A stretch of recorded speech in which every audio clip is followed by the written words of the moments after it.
To provide people with additional financial options, the federal government approved the CARES Act, which included the CARES Act 401k Withdrawal option. Keep watching to find out more. CARES Act 401k Withdrawal. The CARES Act affects retirement accounts, such as 401k accounts, by lifting penalties for early withdrawal. Employees affected by the coronavirus who have 401k accounts are able to access their retirement accounts for up to $100,000. Those who have already borrowed against their retirement accounts will receive an extension of time to repay back their loans.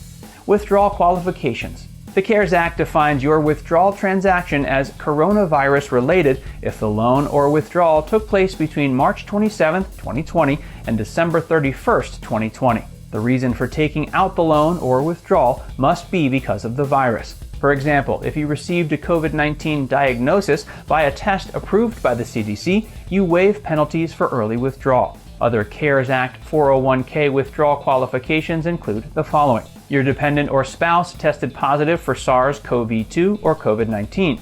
Your finances were harmed due to being laid off or furloughed. You are self-employed and the virus caused you to reduce business hours or close. You worked fewer hours because you could not get childcare. Even if you were lucky enough to evade contracting the virus, your bank account might not have been so fortunate. With the virus causing many non-essential businesses to close down and for essential business hours being limited, it caused many Americans financial issues. Not every company had the capability to transition to remote work, and even if they did, it took a long time to transition fully. This caused a lot of childcare issues, especially when schools started shutting down.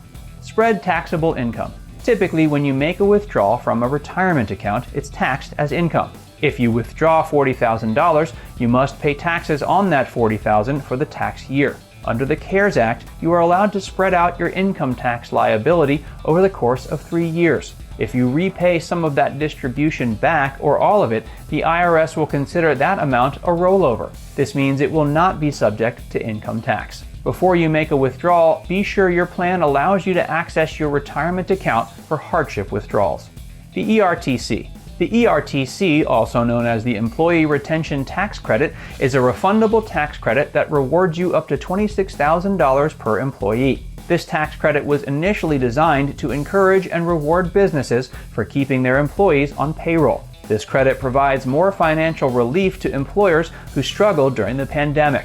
It's strongly recommended that you partner with an organization with experience filing for the ERTC credit or who has experience with financials. You can reach out to your CPA for more information, or you can reach out to a company like ERC Today to walk through the steps of figuring out your tax credit. If your business received a PPP loan, you might still be eligible for the Employee Retention Tax Credit. To ensure your paperwork is correct, make sure you work with a reputable employee retention tax credit company to ensure you get the credit your business deserves. Contact us now if you want to learn more about the Employee Retention Tax Credit and how you can retroactively claim your payroll taxes. Our team has the experience and expertise you need to properly file your Form 941X to ensure the IRS provides you with the credit you need. We also offer free, no-obligation initial evaluations. And if you enjoyed this video, be sure to like, comment, and subscribe.